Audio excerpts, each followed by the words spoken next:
Então, por favor, se você não assistiu os vídeos anteriores, assista agora.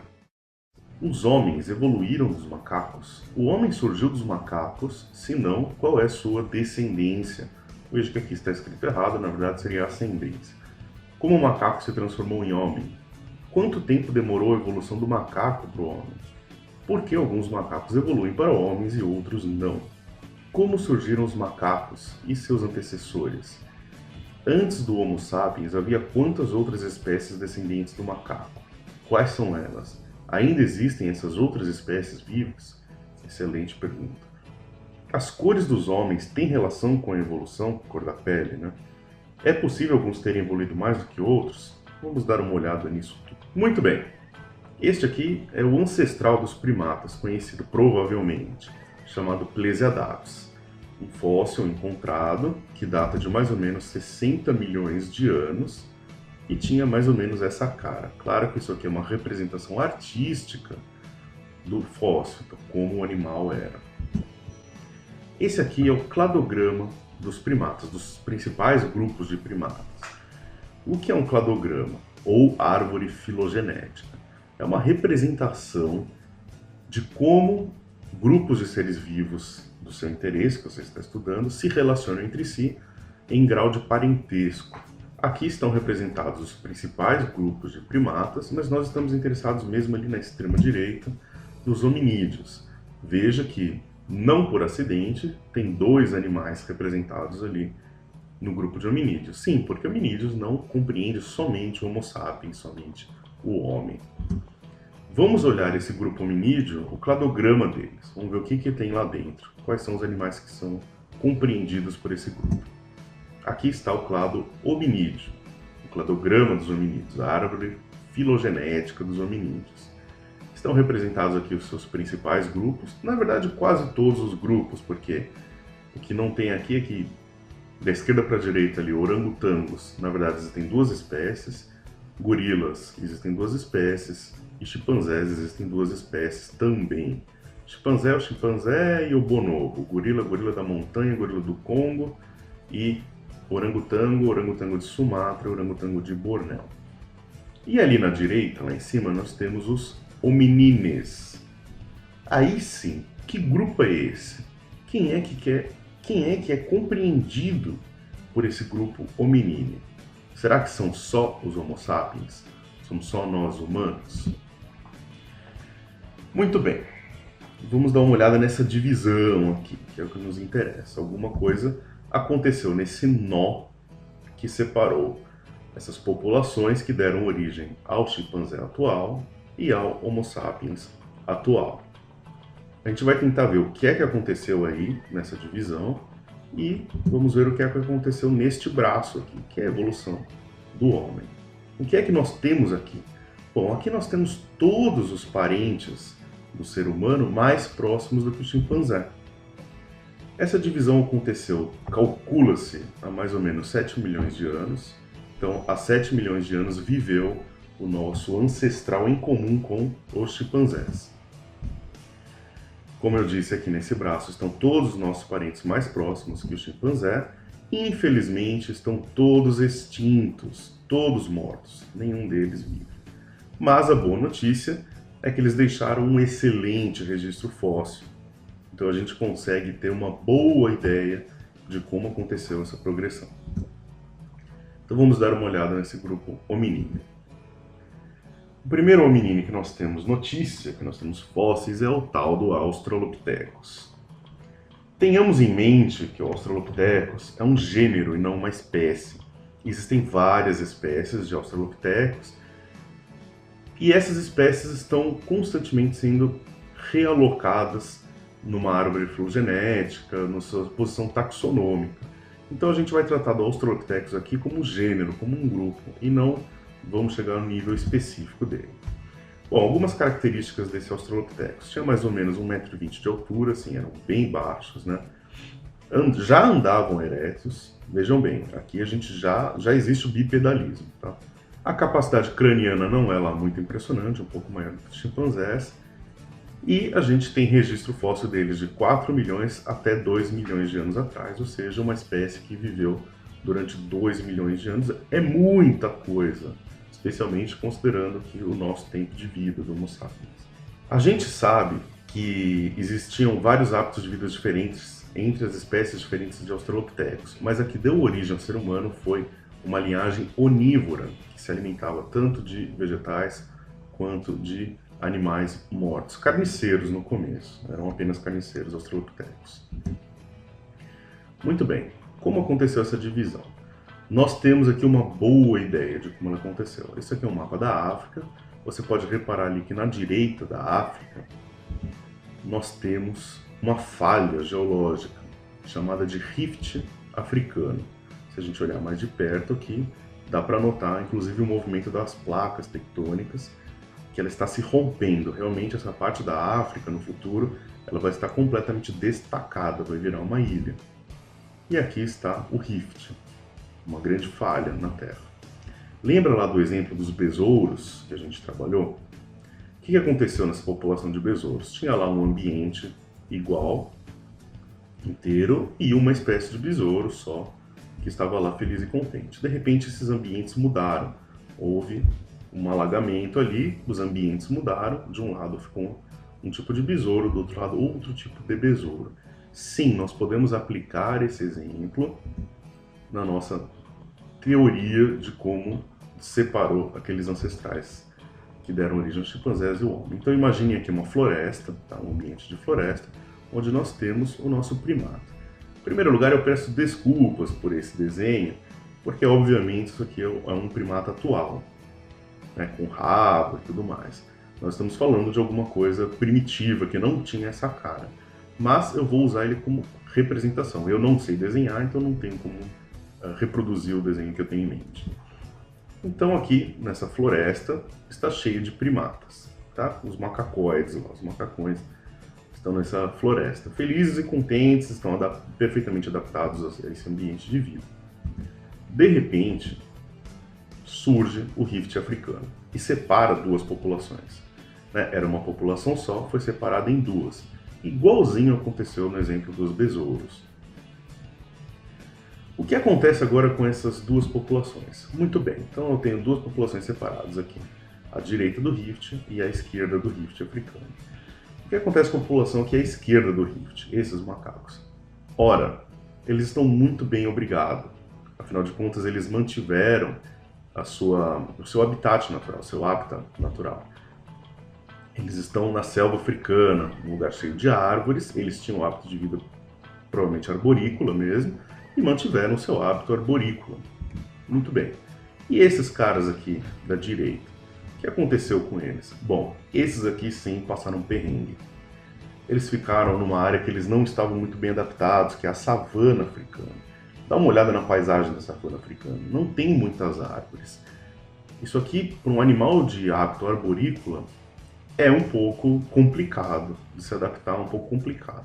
Então as árvores estão esparsas e tem um grande terreno aberto entre uma árvore e outra, o que deixa o animal muito exposto. Então essa aqui é a savana africana, dá uma olhada. Eu tenho um primata aqui habitando a árvore da esquerda.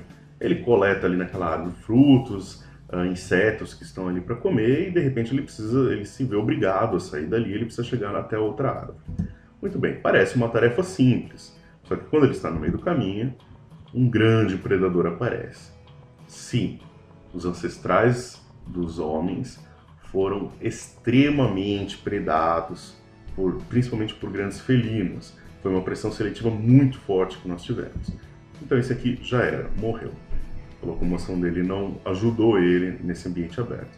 No entanto, sai dali um macaquinho que corre nas duas pernas posteriores e consegue chegar a tempo na outra árvore. É óbvio que isso aqui é uma simplificação, isso aqui são uma série de passos lentos, como demonstrado no exemplo das corujas, lá na primeira videoaula. Não é que simplesmente apareceu um bípede, mas aqueles que se locomoviam mais rápido, conseguiam correr um pouco menos quadrúpede do que outros, tinham vantagem, foram selecionados, seus filhos carregaram essa característica e assim por diante. É claro que tiveram outras características aqui na teoria das savanas que influenciaram, como por exemplo a própria atividade em grupo para driblar esses perigos. Mas eu preciso ser honesto com vocês e dizer que a teoria das savanas hoje está fraca, está enfraquecida por descobertas recentes. A gente não pode ter mais certeza que foi assim que surgiu o bipedalismo. Fósseis datando de muito antes disso foram descobertos recentemente, de primatas bípedes que viviam em região de selva, de muitas árvores. E isso então atrapalha um pouco a nossa teoria das savanas, além do que existem babuínos que vivem em savanas e não são bípedes. Enfim, existem outros detalhes também, não vai dar para abordar tudo agora, que estão enfraquecendo a teoria das savanas. Mas o que a gente sabe e o que é importante, se o bipedalismo não surgiu na savana, com certeza ele se mostrou muito vantajoso quando na savana. Por isso foi uma característica preservada e amplificada durante as gerações. Muito bem, então deste grupo de primatas das savanas, surgiu o Homo erectus, famoso Homo erectus.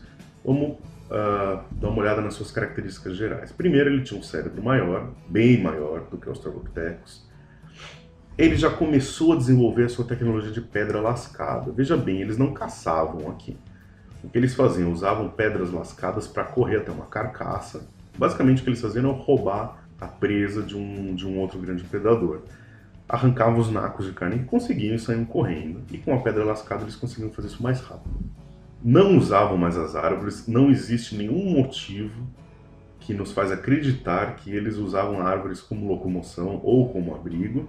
A proporção de corpo deles já denota uma vida completamente no chão. Já eram bem maiores que os Australopithecus. Essa altura pode ser explicada por seleção natural, como um fator de intimidação, aumenta a sobrevivência, e também maior força para carregar tanto alimento. E essa foi a primeira espécie do gênero Homo a sair da África. Isso é importante. Veja que a migração dos primatas, da nossa linhagem que deu origem aos seres humanos, pelo mundo não se iniciou com o Homo sapiens. O Homo erectus já começou a se dispersar. Para onde ele foi? Principalmente, e não somente, mas principalmente aqui para a ilha de Java, na Indonésia, e para a China. Esses são fósseis encontrados há mais ou menos 1,6 milhões de anos, tanto em Java quanto na China. Nós temos rastros do Homo erectus. Só que teve também o Homo erectus que ficou na África, lógico, não saiu todo mundo da África, alguns ficaram. E esses que ficaram deram origem ao que a gente chama de Homo heidelbergensis. O Homo heidelbergensis surgiu há aproximadamente 800 mil anos. Quem são esses caras? Bom, ele já tem o cérebro muito parecido com o do Homo sapiens. Ele construía abrigos, que é uma grande novidade. Ele caçava, foi provavelmente o primeiro caçador da nossa linhagem. Ele já não era mais só carniceiro. Começou a domesticar o fogo e se espalharam pela Europa. Veja só que interessante. Então, o Homo erectus, que ficou na África, deu origem ao Homo heidelbergensis e esses também fizeram uma dispersão pelo mundo, principalmente a Europa. São os chamados primeiros homens das cavernas. Sim, esses são realmente os primeiros da nossa linhagem a usar cavernas como abrigos. E os últimos que se tem notícia de mais ou menos 250 mil anos atrás. Bom, dá uma olhada aqui, agora a gente vai entender essa árvore.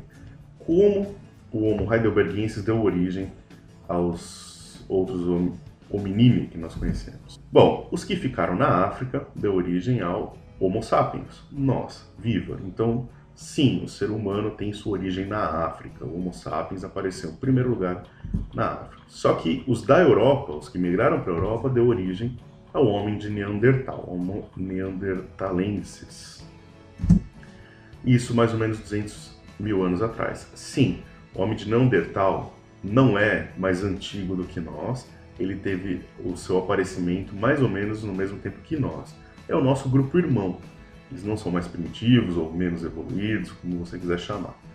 Eles surgiram ao mesmo tempo num lugar diferente do mesmo ancestral comum. Bom, esses caras eram muito atarracados, né? Eram muito musculosos, ossos largos, muito fortes, corpulentos, pesados, uma estatura um pouco baixa, e acredita-se que isso seja adaptação ao frio e trabalho pesado. Basicamente europeus, eles tiveram um destacamento de neandertais que foram até o Oriente Médio, mas são basicamente europeus.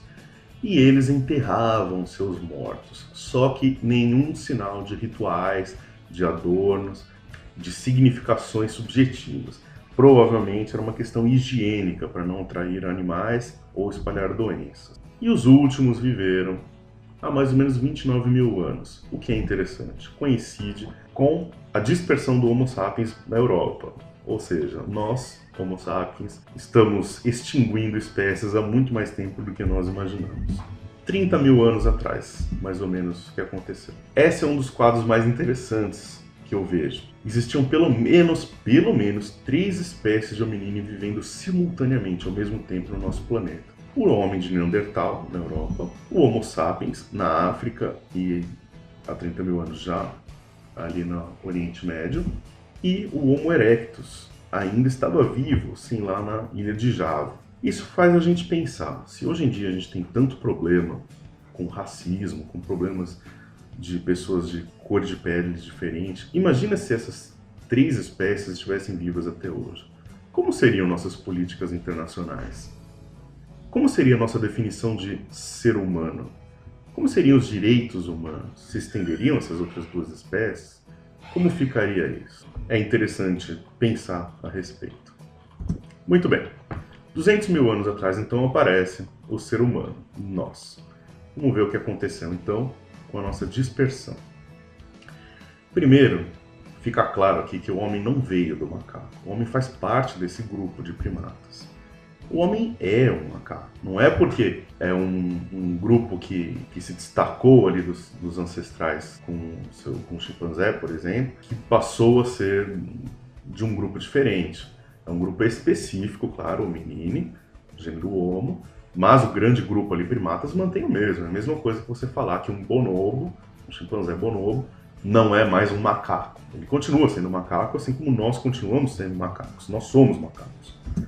75 mil anos atrás, mais ou menos, aconteceu a erupção na ilha de Toba. Um vulcão gigantesco estourou, causando uma verdadeira catástrofe natural e eliminou a maior parte dos Homo sapiens que viviam. Sobraram mais ou menos 10 mil humanos na Terra, no planeta. Se você já foi num jogo de futebol no estádio, você sabe que 10 mil pessoas é muito pouco, não enche estádio nenhum. Aliás, nem metade, nem um terço de um estádio. Isso gerou um efeito chamado de efeito gargalo, é um efeito genético. O que é esse efeito gargalo? É quando sobra uma fração pequena de uma população e a variabilidade genética, diversidade genética, diminui bastante. Afinal de contas, sobraram poucos indivíduos e esses poucos indivíduos não carregam a diversidade genética do que era a população inteira. Hoje em dia, um escandinavo e um árabe são muito mais próximos geneticamente, por exemplo, do que 2 chimpanzés da mesma população. Os chimpanzés não passaram por um gargalo genético como o ser humano. Eu vou falar mais disso, de gargalo genético, mais pra frente, em outra aula.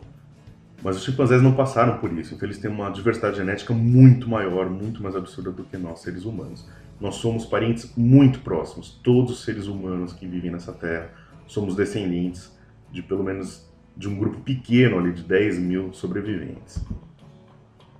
85% da diversidade genética é encontrada em qualquer população, qualquer pequena população de seres humanos. Pode ser uma tribo africana, uma etnia africana, pode ser uma cidade no interior de São Paulo. Nós temos 85% da diversidade genética encontrada em pequenas populações. Então, nós podemos afirmar que nós não somos todos iguais, mas igualmente diferentes. Nós somos parentes muito próximos. Mas e esses 15%, então? O que são esses 15% que sobraram de diversidade genética? Bom, esses 15% é justamente responsável por todas as diferenças